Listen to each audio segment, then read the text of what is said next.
जैसे जैसे पाकिस्तान बांग्लादेश के करीब आया, भारत के साथ टेंशन और बढ़ रही है। हालात ये हैं, आपको बताऊं कि बांग्लादेश में भारत के सामान का बॉयकॉट हो रहा है। ये जो हिंसा हुई, हिंसा के बाद भारत में गुस्सा है, हिंदुओं पर हमले हुए, अत्याचार हुए, घर जला दिए गए, मंदिरों में तोड़फोड़ हुई। जो बांग्लादेश कल तक भारत का करीबी सहयोगी था, आज अचानक उसका रवैया क्यों बदल गया? क्या भारत ने बांग्लादेश के साथ कुछ गलत किया या बांग्लादेश ने नए वैश्विक सहयोगी तलाश लिए हैं? पाकिस्तान, चीन और रूस जैसे भारत के प्रतिद्वंद्वी अब बांग्लादेश के करीबी दोस्त बनते जा रहे हैं। यह सब कैसे हुआ? आइए जानते हैं इस कहानी की पूरी सच्चाई। बांग्लादेश को ये ताकत कौन दे रहा है? बांग्लादेश को ये हिम्मत कहां से मिल रही है? ये ताकत यहां से मिल रही है। बांग्लादेश को जो गले, पिछले दिनों खबर आई कि बाकायदा शिप के जरिए कंसाइनमेंट और खेप पहुंची है हथियारों की। पाकिस्तान ने हथियार भेजे हैं बांग्लादेश और बांग्लादेश ने ये हथियार खरीदे। सोचिए, ऐसे वक्त में जब देश में आग लगी है, जरूरत शांति की है और पाकिस्तान से बांग्लादेश हथियार खरीद रहा है। दो दुश्मनों ने हाथ मिलाया है। अराजकता से जूझ रहे बांग्लादेश ने पाकिस्तान से हथियार खरीदे।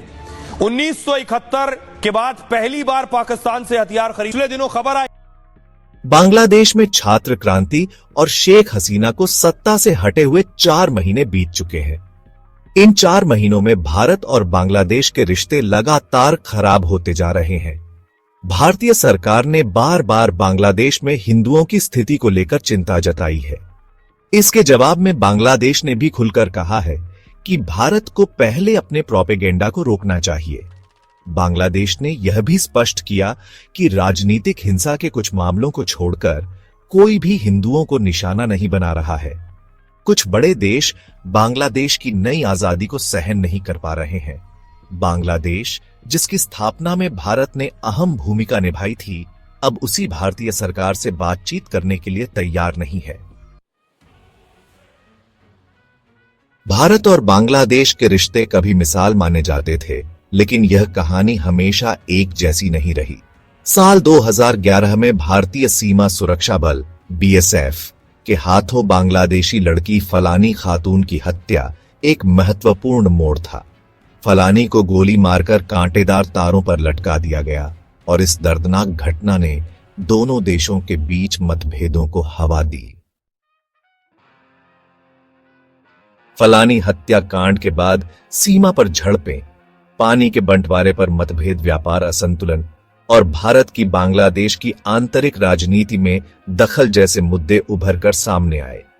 अवामी लीग की सरकार के दौरान भारत ने कई ऐसे समझौते किए जिन्हें बांग्लादेशी जनता ने अपने राष्ट्रीय हितों के खिलाफ समझा। शेख हसीना की सरकार के पतन के बाद भारत ने उनके पक्ष में बयान दिए और उन्हें राजनीतिक शरण दी, जिससे नई सरकार भारत से दूर हो गई।